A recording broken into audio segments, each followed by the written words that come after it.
Bismillahirrahmanirrahim. Assalamualaikum warahmatullahi wabarakatuh.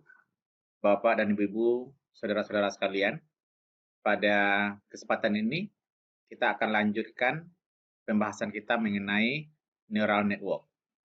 Seperti yang disampaikan sebelumnya, neural network merupakan salah satu teknik dalam artificial intelligence dan salah satu teknik yang diterapkan di dalam pembelajaran dalam atau dikenal juga dengan deep learning. Neural network awalnya dikembangkan oleh Michael and Pitts yang disebut dengan neuron. Konsep neuron dikembangkan menjadi konsep perseptron oleh Rosenblatt pada tahun 1958. Bagaimana cara kerja perseptron? Kita akan jelaskan pada kesempatan ini. Di mana bentuk umum daripada perseptron hampir mirip dengan konsep neuron. Kenapa mirip? Karena perseptron ini adalah pengembangan daripada perseptron. Di mana kita lihat input yang ada pada perseptron ini bisa terdiri daripada n input, X1, X2, sampai dengan Xn. Kemudian nilai input yang ada itu akan diteruskan ke perseptron. Jadi proses perseptron yang ada di sini. Dan antara input ke perseptron dihubungkan atau saling terhubung dan ditandai dengan ada sebuah nilai yang disebut dengan nilai bobot atau nilai pemberat.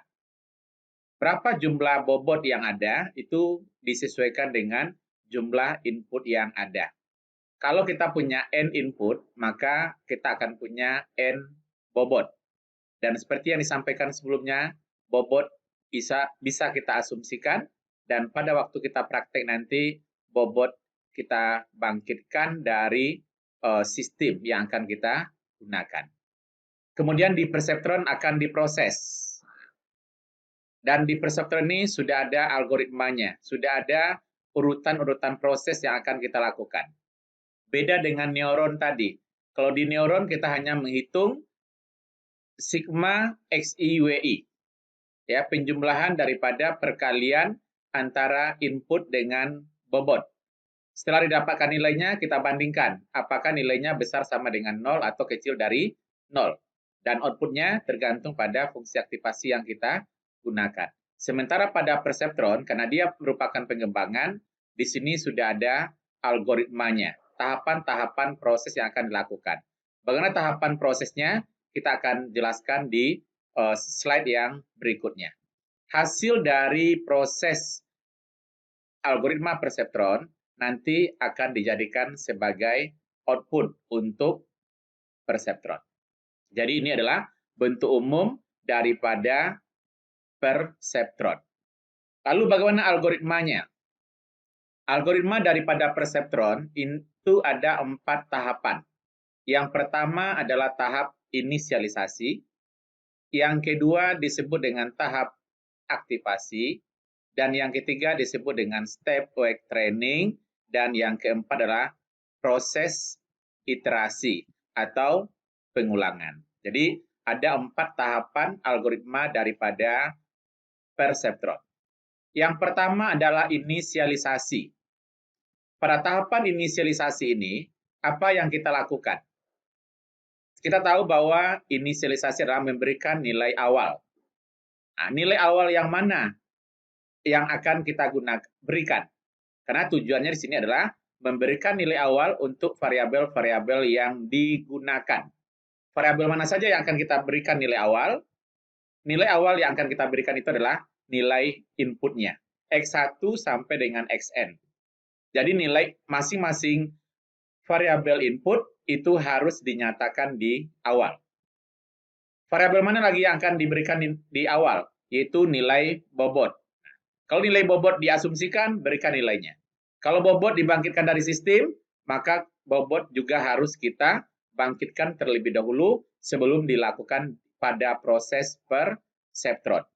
Nilai mana lagi yang diberikan pada nilai awal adalah nilai target. Jadi pada neural network, target harus kita berikan. Jadi sama dengan manusia. Seperti yang kita jelaskan di awal tadi juga, bahwa neural network ini proses kerjanya adalah mirip, menyerupai dari kerja otak manusia. Oleh karenanya, dia harus diberikan target. Oleh karenanya nanti neural network akan bekerja sesuai dengan target yang diberikan. Dan prosesnya bagaimana sampai nanti neural network tersebut mendapatkan target yang diinginkannya atau diharapkannya. Jadi sama dengan manusia, kita akan bekerja sesuai dengan target. Selama target belum tercapai, maka terus akan melakukan proses. Tapi setelah target dicapai, maka kita akan berhenti untuk melakukan kegiatan. Selain nilai input, nilai bobot, nilai target, dan juga yang harus diberikan di awal adalah nilai threshold, nilai ambang batasnya, dan juga nilai learning rate-nya. Nah, itu beberapa nilai yang kita berikan di awal. Nah, pemberian nilai tersebut di awal itu kita berikan pada tahap inisialisasi. Setelah nilai-nilai awal ini kita berikan, kita masuk ke tahap aktivasi. Aktivasi ini untuk apa digunakan? Aktivasi digunakan adalah untuk menghitung output aktual. Jadi di dalam neural network kita kenal dua input, dua output. Satu output target yang akan dicapai, dan satu lagi adalah output aktual. Output aktual itu adalah hasil proses perhitungan. Jadi pada tahap aktivasi ini kita menghitung output aktual. Bagaimana menghitung output aktual?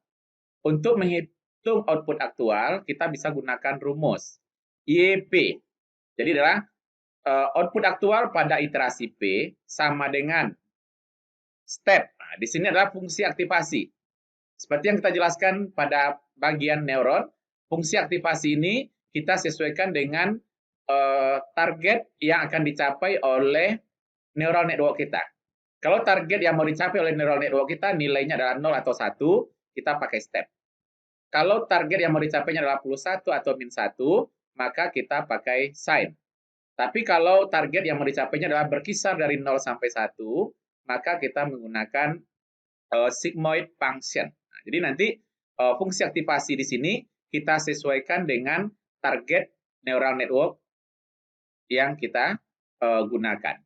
Jadi nilainya adalah output aktual pada iterasi P sama dengan fungsi aktivasi sigma XIP kali dengan WIP kurang dengan threshold, di mana I sama dengan 1 sampai dengan N.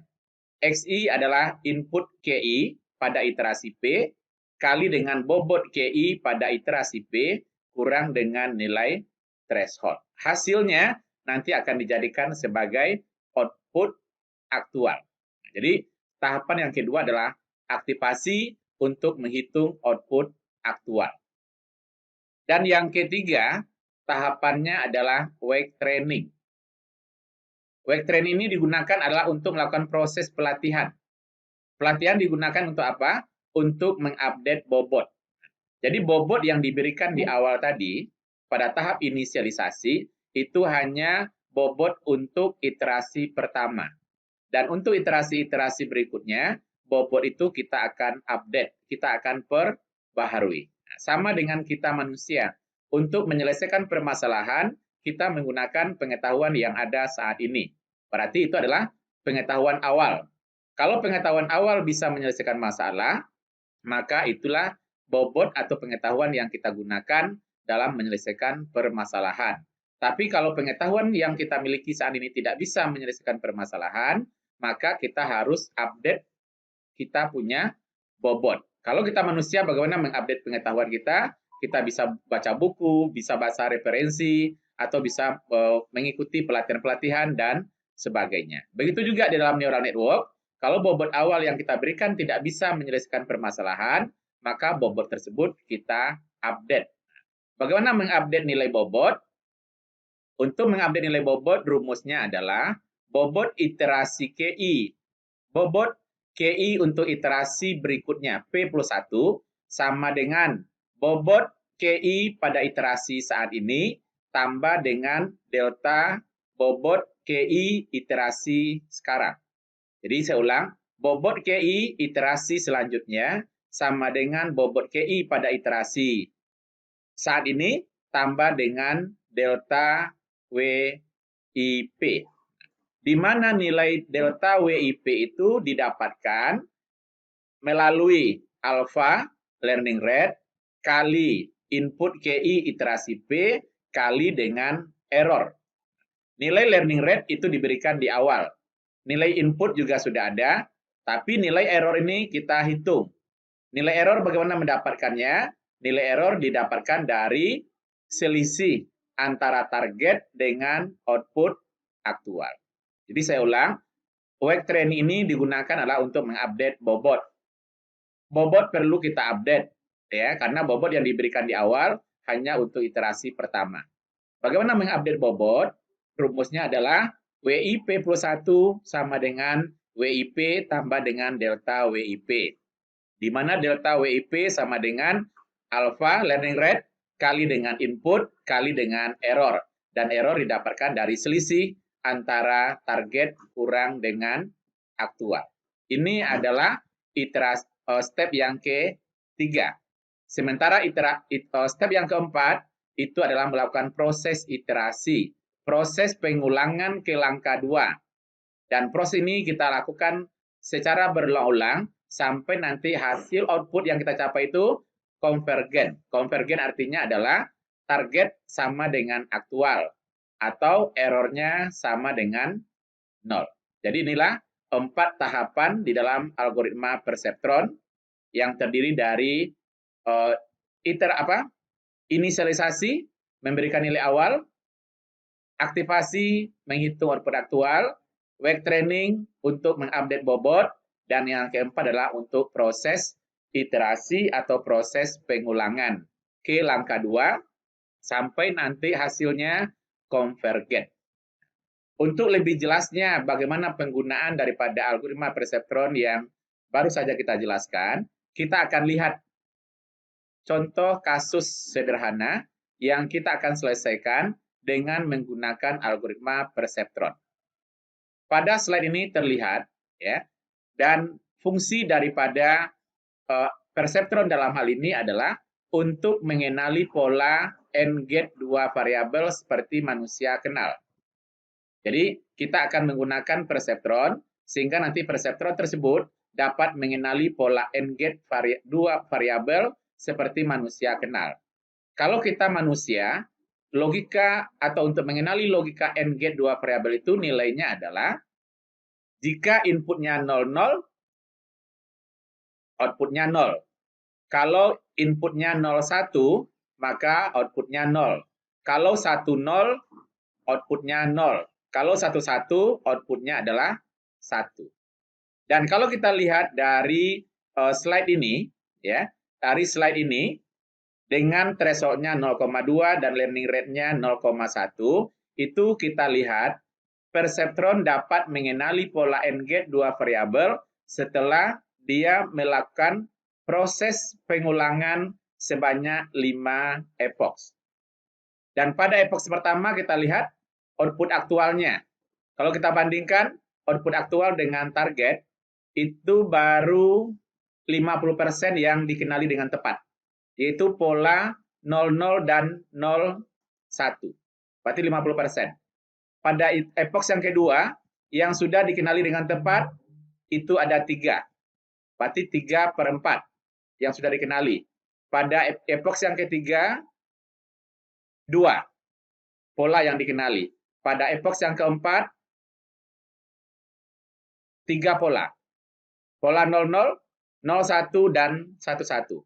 Dan pada epoch yang kelima kita lihat errornya 0 dan target sudah sama dengan aktual. Nah, jadi dia melihatkan bahwa perseptron dapat mengenali pola n-gate 2 variabel setelah melakukan proses sebanyak 5 kali epoch. Ini tabelnya sudah lengkap, ya. Sebenarnya tabel awalnya hanya seperti ini. Tabel awalnya hanya seperti ini. Ya. Jadi yang diketahui itu hanya X1, X2, kemudian target, bobot awalnya 0,3 dan min 0,1. Sekarang bagaimana melengkapi tabel yang lengkap tadi? Bagaimana melengkapi tabel yang lengkap?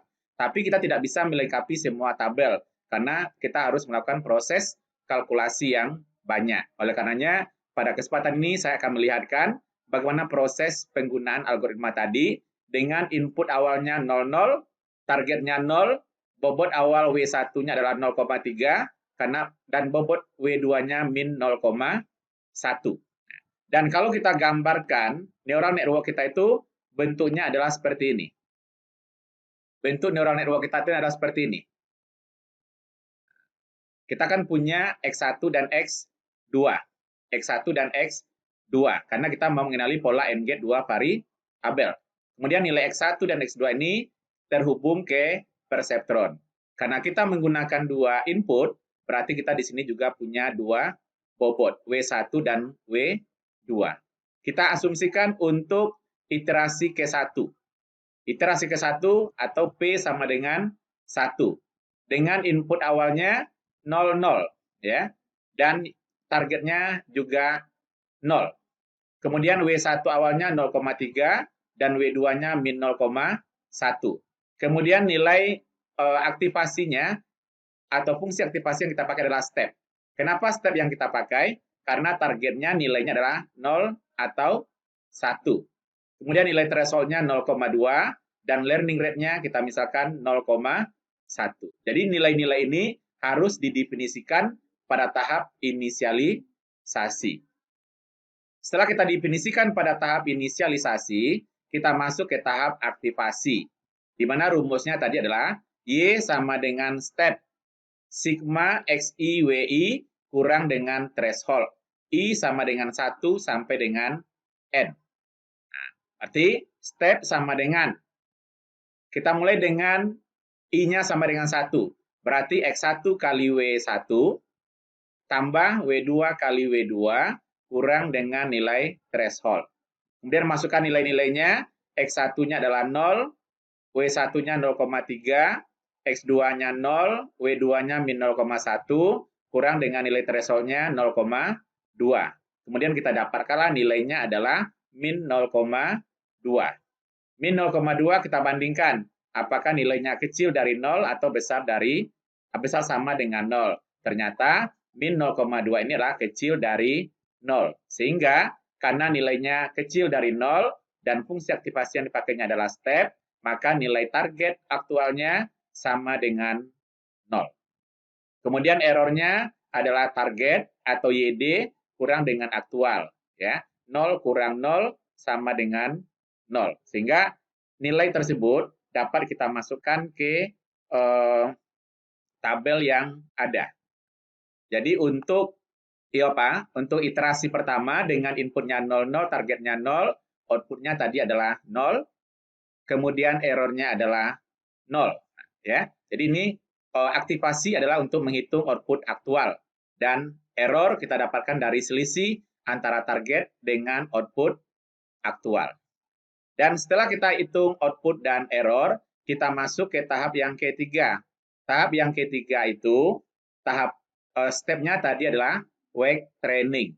Nah, mengupdate nilai bobot. Di mana mengupdate nilai bobot rumusnya tadi adalah WIP plus 1 sama dengan WIP plus 1 sama dengan WIP tambah dengan delta WIP. Di mana delta WIP sama dengan alfa kali XIP kali dengan EP. Karena kita punya I1 sampai dengan 2, kita mulai dengan I sama dengan 1. Atau di sini yang mau kita update itu adalah W1-nya. Jadi I kita sekarang adalah sama dengan 1. Maka delta W1-nya sama dengan alfa kali dengan XI. Berarti X1 kali dengan error. Alfa kita asumsikan tadi adalah 0,1. Nilai X1 kita adalah 0. Nah, nilai X1 kita adalah 0. Jadi ini adalah 0. Ini salah. Nilai X1 kita adalah 0, kemudian error kita adalah 0. Sehingga delta W1 itu kita dapatkan nilainya adalah 0. Jadi yang pertama dihitung itu adalah nilai delta WIP-nya. Setelah kita hitung nilai delta WIP, baru kita masukkan ke rumus WIP plus 1.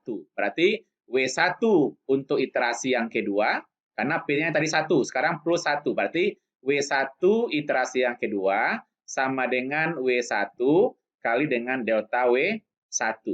W1 awal kita tadi adalah 0,3. Kemudian delta W1-nya adalah 0. Sehingga W1 untuk iterasi keduanya adalah 0,3. Dengan cara yang sama, kita hitung untuk I sama dengan 2, atau W-nya sama dengan 2. Delta W2 sama dengan alfa kali dengan XI, X2 kali dengan error. Alfa 0,1, X2 0, error 0, sehingga delta W2-nya adalah 0. Kemudian W2 untuk iterasi yang kedua sama dengan W2 awal min 0,1 tambah dengan delta W2-nya sama dengan min 0,1. Maka nilai W1 iterasi yang kedua dan W2 untuk iterasi kedua berubah menjadi 0,3 dan min 0,1. Dan kalau kita lihat nilainya ini masih tetap dan belum mengalami perubahan. Sehingga nilai W1 barunya kita dapatkan adalah 0,3 dan 0,1. Nilai bobot baru ini yang kita dapat barusan 0,3 dan min 0,1 nanti kita jadikan untuk bobot pada iterasi yang kedua. Berarti di sini 0,3 dan min 0,1 dan min 0,1. Tapi nanti iterasi yang keduanya dengan nilai X1-nya 1 dan X2-nya 1. Sehingga nanti kita bisa hitung berapa bobot yang baru. Bobot yang baru didapat pada iterasi yang kedua, nanti digunakan lagi untuk iterasi yang ketiga. Bobot baru yang dapat pada iterasi ketiga, digunakan pada iterasi yang keempat. Begitu seterusnya, sampai nanti JST kita atau perseptron kita mampu mengenali nilai yang diharapkan. Ya, di mana output aktualnya sama dengan nilai targetnya, atau errornya sama dengan 0. Jadi, baik Bapak Ibu, demikianlah proses daripada algoritma perseptron, di mana tadi perseptron adalah pengembangan daripada neuron. Karena dia merupakan pengembangan, maka di perseptron ini sudah ada algoritmanya yang mempunyai 4 tahapan, inisialisasi, aktivasi, wake training, dan proses pengulangan. Pengulangannya sampai dengan targetnya sama dengan aktualnya, atau errornya sama dengan 0. Atau disebut juga dengan konvergen. Sebelum dia konvergen, maka proses akan terus dan terus dilakukan. Jadi prosesnya persis sama dengan bagaimana kita manusia berpikir dalam menyelesaikan permasalahan. Sebelum permasalahan selesai, maka proses akan terus dan terus dilakukan. Baik Bapak Ibu, demikian penjelasan mengenai perseptron yang merupakan pengembangan daripada algoritma atau pengembangan daripada konsep neuron.